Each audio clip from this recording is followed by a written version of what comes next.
Hello, my name is Sam Robinson, and this is the Gnostic Syncretist podcast. Thank you for joining me tonight, and thank you for being here.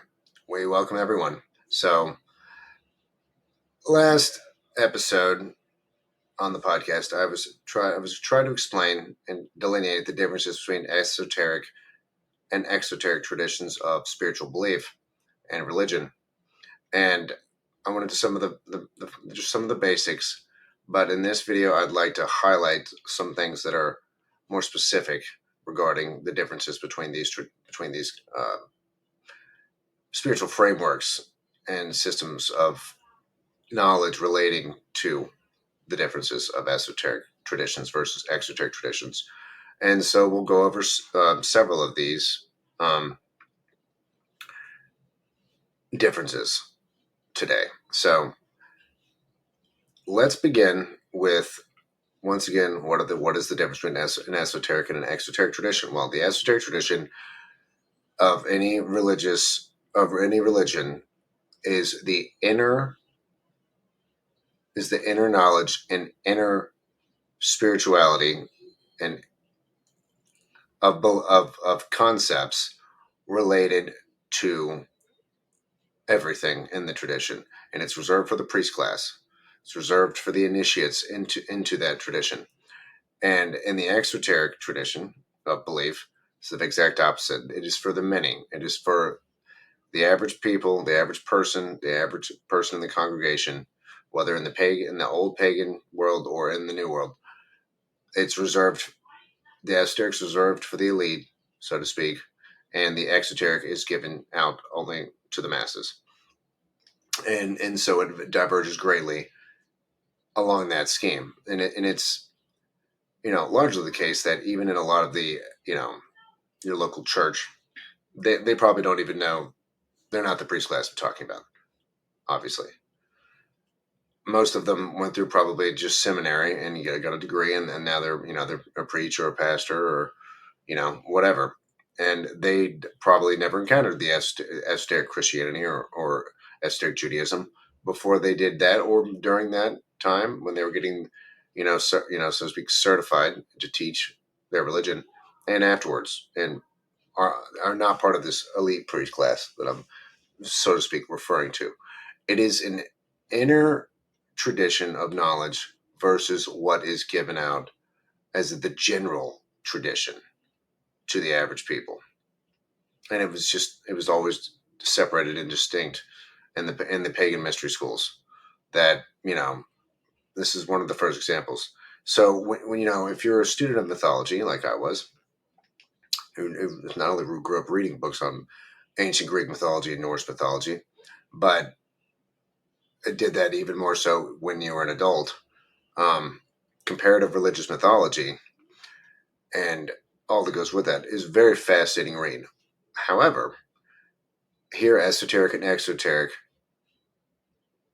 systems of tradition and belief and knowledge also comes into play, because mythology is also for the initiated or for the people, and there's two different versions that are given out to both, whether they be an initiate into the Eleusinian mysteries or the Orphic mysteries or the mysteries of Odin or the mysteries of Bacchus and Dionysus or the mysteries of Isis or the mysteries of Ishtar and Tammuz. The general mythological narratives that many of us may have read and actually enjoyed as what we consider fictional stories were all that was ever given out to the average people, to the average religious adherent in those time periods, into those religions, and to those gods. Within the inner temple, within the priest class of say in the pagan world, it was never like that for them. They were taken in, they were vetted initially, and then taken in on what would be considered, as it goes, a probationary period where they were basically put on probation for several years and were studied and watched and, assessed basically on a moral, philosophical, and probably intellectual framework, largely moral, to see whether they could even be allowed in as what they would call a neophyte. And a neophyte is an aspiring initiate in a tradition of the mystery schools. And once the neophyte has been basically put on probation and assessed for several years and is found to be capable and so to speak, moral, at least in the early, when it's not a degenerated tradition anyway, which they definitely let people in that weren't moral after that. But in the heart of the mystery school time period, when they were really functioning properly as they were supposed to, they were only allowed in if they were moral and they had the right, spiritual constitution and capacity for, philosophy that was necessary to even become even a neophyte first of all, and then to even be initiated into the different grades on the way up. So normally a mystery school would, it varies, but they a lot of times they'd have probably three different forms and grades of rank for those being that will be initiated. The highest rank being adepts and hierophants, and lowest rank being simply just those are initiated into the first rank. And in each rank, you would gain access to deeper and deeper knowledge of the world, of your own spiritual bodies, of your um, relationship to the divine, and the ability to gain access to your divine ego, your divine monad spark, and to interact with it, and to kind of meld with it. You would also gain information about all sorts of cosmic and natural forces or powers that are basically subtle and invisible potencies in on the earth and in the universe in general. And they would also give you a very, very different version of mythological cosmology than the one presented to the average public. And those were the initiates. To the average public, they gave you the stories of Zeus, Odin, Ishtar, with Tammuz, Isis and Osiris, and Ra, and whichever one it was. And they would only present you the typical literalist narrative version to those that were not initiates. And a lot of the public ceremonies and rites and rituals, some of them were done in a public forum, but the the spiritual framework for and reasoning as to what they represented in these mystery dramas in the public forum were only known to those either involved in the ceremony or to the initiates themselves, and they would never speak about it. But it was able to be presented to the public without them being aware of the deeper meaning behind all of it. So they were left in the dark, and but it's still you could basically have both there at the same time watching these mystery dramas, and they would have no idea. One would have no idea really what's going on. They think they did. They were seeing a literal display of a mythological story, while the initiates were seeing cosmic potencies interacting and an interplay of force and connectivity of matter and form, and cosmic laws basically being explained through the drama, while the average public just simply saw it as a drama to get probably drunk and go watch and have a great time. And then there's the deeper mystery school dramas that were only done in subterranean caverns or in some sort of place in the forest far from society, and only were allowed to be seen by aspiring neophytes and initiates themselves, and were administered by the adepts of the tradition.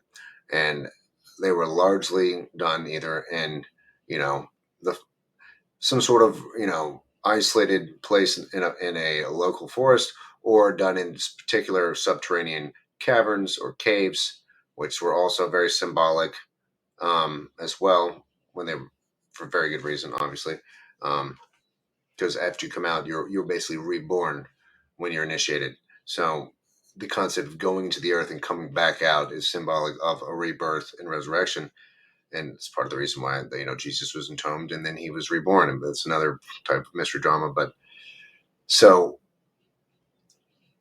when you read a story about the creation of, say, Greek mythology, with the gods being what, Uranus and Gaia. I think it's Gaia, the Earth, Terra, and you have also Kronos, the first sun. All these things are actually cosmic concepts and potencies of very abstract archetypal ideas, as opposed to the literal fictional story characters that are very personified and very anthropomorphized to the reader. And you are very unlikely to realize that they have a deeper meaning unless you run across the esoteric tradition or anything like that, which gives you a much deeper interpretation and metaphorical and metaphysical explanation of what's actually going on in these stories.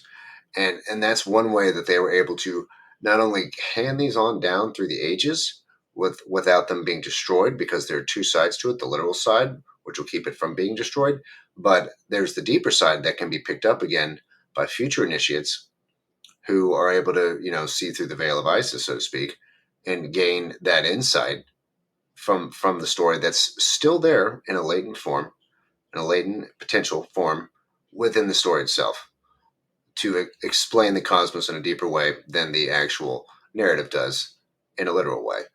And so this was one way that they absolutely differed in terms of esoteric versus esoteric, is that they would use symbols and stories and archetypes. They were able to be put into a form that could be imbibed by the public without knowledge of the deeper meaning, and could also be utilized for initiation and explanation of cosmic archetypes and invisible potencies in nature, and concepts of cosmology, and about how you connect with the divine. And it was very ingenious, actually, and that's why this stuff is partly passed down to us today, is because it was able to be hidden in the very forms that they presented it in and were passed down through. Of course, a lot of that got lost along the way after 400 AD, but it has come back to us because truth is never fully buried. It can always be reaped again. It can always come out again and be sowed once more by those with the skill and the spiritual intuition to reinterpret it and present it in the light as it was in the mystery schools back in the ancient world. So, and a lot of this didn't really occur until the Enlightenment era under Medici, where the Hermetic philosophy was, so to speak, rediscovered by the West. And he had it. He was having Plato translated, I think, in Venice, and Medici was like a famous, very famous, rich, wealthy noble who was running, I think, pretty much Venice itself, and was a Venetian lord who was absolutely fascinated with finding these old manuscripts and old texts and having it brought back to the West from the Islamic world, pretty much, and translated, and then offered out again to the Western people. And we can largely thank him for some of that. He had Plato translated. They found the Hermetic fragments of Hermes Trismegistus, and that was brought over, and then that was translated. And all around that time, within 150 years or so, give or take, you had the Rosicrucians kind of throw out some pamphlets and not a lot of information, and they didn't become public at all. But around that time, there was a lifting of some of this veil yet again for the West, that had never been lost in the East at all, really, especially not in India. But in the West, it had largely been totally suppressed. And it came back to us. And then in the 1600s and some of the 1500s, you had Paracelsus and Cornelius Agrippa. And, after that, Flammarion, Robert Flood, and some of these other alchemical philosophers who once again tried to present this information to the world and explain the deeper knowledge of esotericism, in the post Enlightenment era, and then eventually we reached the 1800s, and at around after mid century, you had Helena Blavatsky bring us theosophy, and that shocked the world and exploded all the previous paradigms. The information she presented was a recasting and a representation of seemingly lost information to the whole Western world in her books Isis Unveiled and the Secret Doctrine. And, the exoteric tradition tried to stamp out the esoteric tradition, and it failed because truth always prevails, and you can never fully destroy the truth. It's indestructible.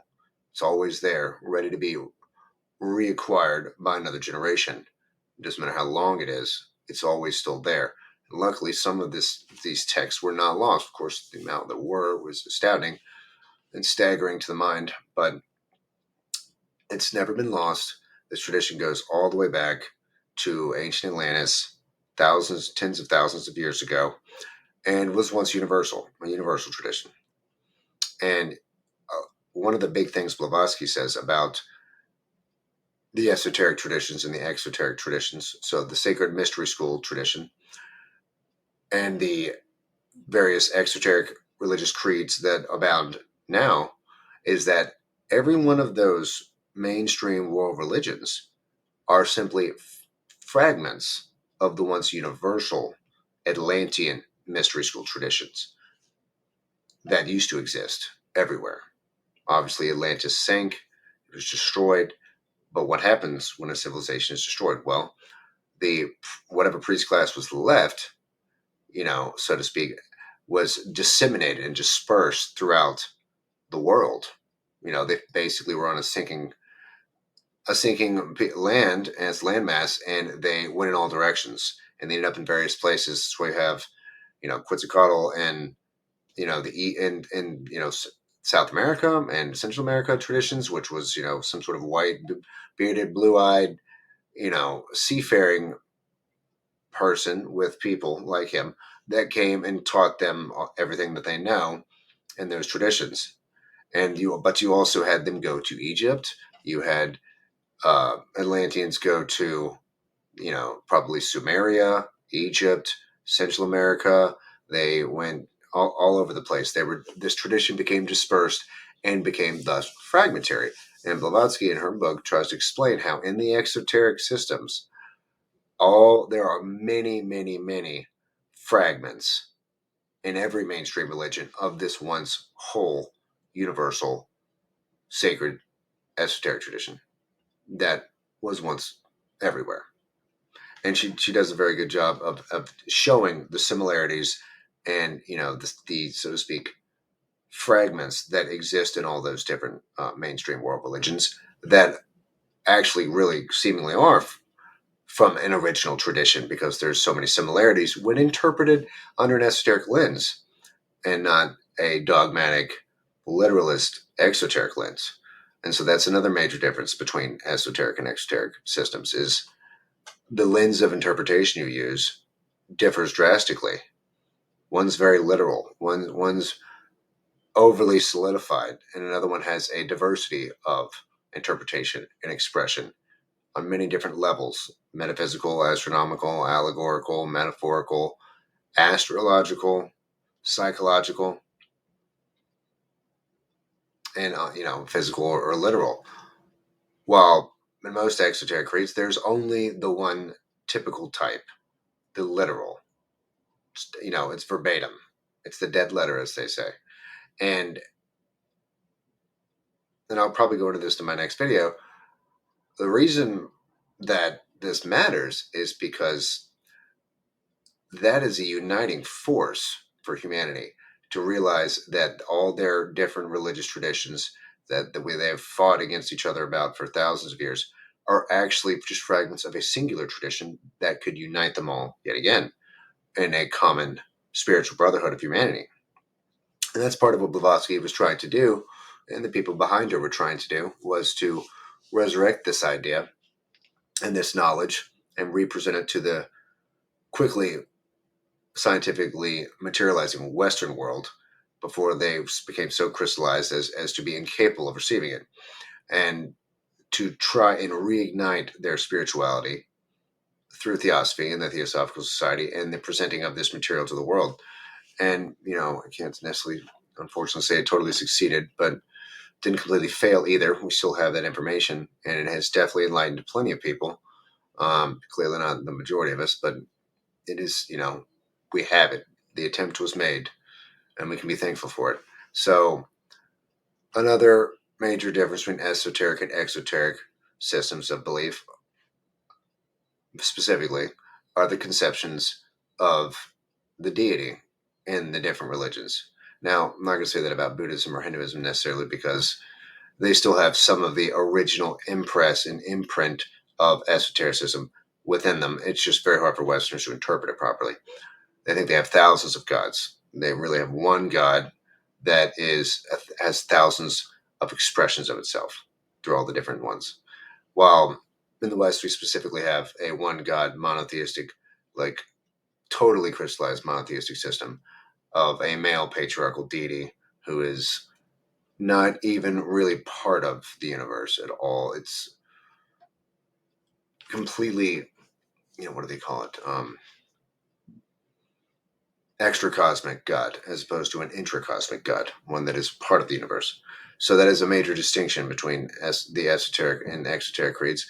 Is the esoteric spirituality explains and defines, well, really just explains, because they don't try to define the deity as an absolute essence or potency that creates or emanates and manifests out of its own essence the one creative deity, who is then asexual, bisexual. It is androgynous. It is an androgynous deity filled with both the male and female spiritual potency and positive and negative energies of both sides, as it should be. And this conception is totally opposed to the male only God, Yahweh, and any of those traditions, which creates without a female counterpart, which is totally unphilosophical and illogical.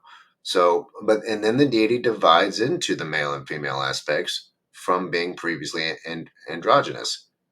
So it's a binary, and it splits into basically a trinary. It has a trinity, but it's a male and a female, and then the combined concept of the two, and the three are all connected. And so to speak, as they always say, the three are one. The one is in three expressions of a unified binary, and an expression of the two separated male and female potencies. But the three are one, which is not the same as any of the other exoteric trinities out there, where they're truly actually separated, and then they're later on confounded with each other as well. But it's not really philosophically explained, and the distinctions aren't really well detailed or delineated at all. And you just kind of have to trust them, on faith. And there's no sort of systematic philosophical extrapolation as to why it's that way or how it actually really functions. While in the esoteric, let's say the kabbalistic tree of Kether, Hopan, Bana, which are the three in one. You have the one, which is Kether, the binary potential of negative and positive energies held in repose in a latent state that then once so to speak, the real manifestation begins, it splits into Hokman Bana, the stimulating upbuilding force, and the receptive force, Bana, the form giving force, the form giver and the force giver. You have stimulation, you have upbuilding and downbuilding. You have a form and soul by force. While in the other, in an exoteric tradition, you really don't have anything like any concepts like form and force or positive and negative energies and binary versus androgynous concepts that are really a system of the breakdown through the chain of manifestation and explained that way. Each part is explained as a necessity from going at the top from the absolute unconditioned principle down to the Trinity, to the one, and then the Trinity, and then all the way down, say, in the Sephiroth. Well, they really don't explain anything like that in the exoteric versions at all. They basically gloss over the entire thing itself and leave it out, leave out cosmology almost entirely in Western religions. It's really when you once you encounter the esoteric version of it, you're astounded that the exoteric one even existed at all, because it's so lacking in depth and detail and any sort of real knowledge about it. That, I mean, most Westerners today, they don't even, a lot of people, like ones in my family, they don't even like religion because they think that's all there is, because that's what we grew up with. They never encountered anything with more depth, and so they became, I guess you'd call them agnostics. And then you have the average exoteric believer who doesn't know that there's a more esoteric side to their own chosen system, and is thus bereft of the great depth and knowledge that it can even give them, while they can still be the same adherent they were before, but with an expanded level of knowledge and consciousness to go with it as well. Um, so that's another one. It's a big one. Another fine distinction between something explained in the esoteric and exoteric traditions are the distinctions of the human being and our makeup, our spiritual, so to speak, constitution. In the Well, today, you really have no one talk about spirit. It's always just soul. You have a soul and you have a body, which is pretty much almost a universal binary belief system today. Nobody even talks about them having a spirit. And if they do, they're interchangeable with the soul, which is not how this classification of spiritual principles of our human being actually operate. You have more than that. You have more than just a soul and a body. And spirit and soul are not interchangeable terms, because they come from traditions pre-Christian that use them and totally separated distinctions as terms. You had your spirit, you had your soul, and you had your body. Now, in the esoteric mystery school traditions like theosophy or anthroposophy, or the ones in the East, they give you either 5 or 7 principles. It's not just 3. And thus the detail expands. Thus the level of knowledge expands yet again. And you have the subtle bodies. You have the 7 subtle bodies, which I did a video on and explained last year, which that probably would behoove me to go over again. You have your spirit, which they would call in theosophy the Atma, the divine spark, the monad, the reflection of the absolute, and your monad. And then you have what they call Buddhi, the spiritual soul, which is the vehicle that holds the divine monad within it. Then you have your manas, your mental body. And your mental body sometimes is broken up into a higher and lower mental body, the one being more spiritual, more related to the spiritual soul and the Atma, and the other one being more intellectual, rational, and related more to the 3D and the 5 senses of ratiocination in terms of logical thinking and reasoning, as you would expect from like a scientist. Below that, you have some people make distinctions, and there's different ways of doing it, but you pretty much after that have your life principle. Then you have your astral body, and then you have your etheric body, or the etheric double, and then you have your physical body. Well, that is far different and a totally different explanation of the human being than what it is today, which is just a soul and a body. You just have a soul. Well, the soul is considered the astral body largely, and then you have the higher soul, the spiritual soul, which we never really barely interact with at all, but is always there within us. And the astral soul is not one of your highest principles. It's on the lower part of the spectrum and relates to your emotions and sleep, and to the astral plane, and is not actually part of your truly spiritual essence. Your spiritual essence are the 3 highest vehicles: the mental, the spiritual soul, and the Atma, the divine spark. And the manas doesn't always partake of the higher 2, depending on your level of spirituality and development. You can either partake of that, or you can be, joined to the lower 4 principles of the material plane, and it all depends on the individual. So, while in the West we don't even hear the word spirit anymore, and that's exoteric stuff.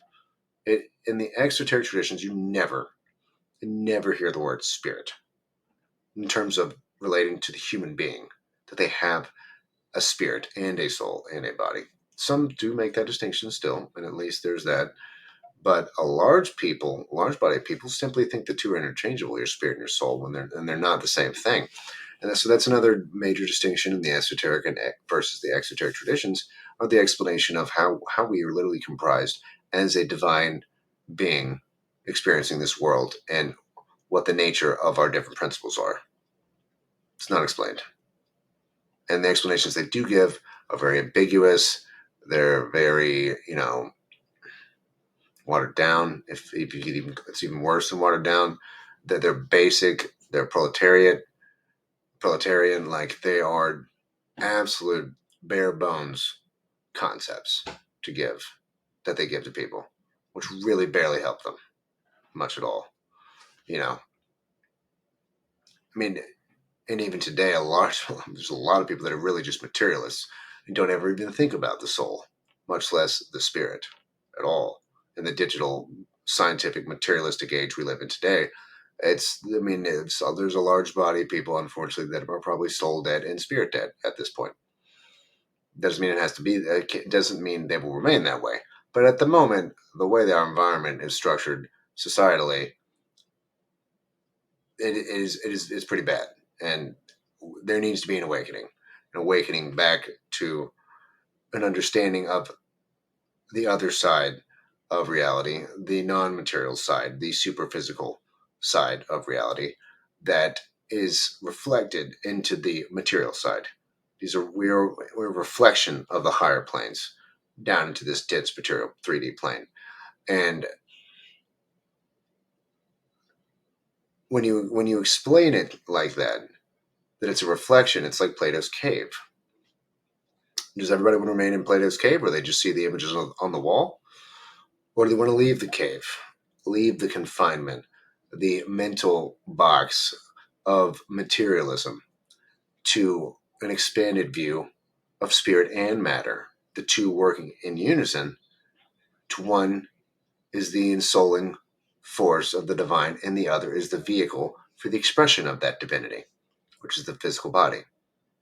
The two work together. The two are one. The three are one. The seven are one. And when you explain it like that, I think it really helps to delineate the difference between our exoteric materialistic spirituality that we've all been brought up in basically today. So it's so crystallized that they never even really talk about the spiritual side of things. They talk about spreading the system of belief, being a missionary, or spreading, the teachings of Jesus and the love of Jesus. But they never really give you any explanations about the spiritual side of reality. They just tell you that you need to be good, and you will go to to a better place afterwards in the spiritual side. But they give you no explanation of the spiritual side, and there are explanations for it. There are in-depth delineations on that side. Now, you don't want to get lost in it entirely. You don't want to, simply forget the material side. You need to have both the material and the spiritual side. You need to have the esoteric and the exoteric side working in unison, and at least have the esoteric tradition offered to exoteric adherents of any system, and given the opportunity, at least, to dive into that expanded level of knowledge, philosophy, and spiritual concepts that are there for them to tap into. But largely, they're not even offered it. They don't even know it exists. And it has really been detrimental to humanity for this to remain reserved and in hiding for so long. Even though people like Blavatsky and Steiner try to bring it out, it still has never really made it mainstream. And when it does, it gets hijacked by either people that want to cash in, or systems of the power elite, you know, aristocracy of the world, the oligarchies of the world, who want to utilize it to once again control us. So they give you watered down pseudo esoteric versions of it, like in the New Age movement, like on Gaia TV or Ancient Aliens, or they said, and then they once again put you in another little spiritual box yet again, giving you false context, false concepts, false spirituality, to keep you under their control And really, we're only able to do that in the digital age. And we're since the 70s, and that's also extremely detrimental. So, we're combating both the exoteric crystallization of previous religious traditions that are still around, but not offering nearly what they could. And then you have false ones being offered in mass popularly in the digital ecosystem of media content that are also driving people away. So, it to me, it's fundamental for humanity to understand the nature of the esoteric side of things, to properly rein in our excesses that are going on today, and are driving us down basically a dystopian path towards what many simply just call transhumanism, and a deadening of the spirit entirely, becoming ensconced with materialism, and even bodily, by putting things in our bodies, being surrounded by all these devices that are interfering with our subtle bodies all the time. And that's by design. There is an agenda, and we will go into that eventually. But the main point is the esoteric side is being driven out in multiple ways by the exoteric side, who's been hiding it or basically kept it in check for so long. And then another side, the digitalization of everything, is also pushing it out and materializing us. Two types of materialism versus one that is spiritualizing. And we need the esoteric traditional knowledge and the mystery school traditions to be dispersed widely, and for people to understand the esoteric and exoteric sides to everything, because both matter, but one has been totally neglected. And so I'm going to end with that. And in the next podcast, the Gnostic Syncretist podcast, and once again, my name is Sam Robinson. Thank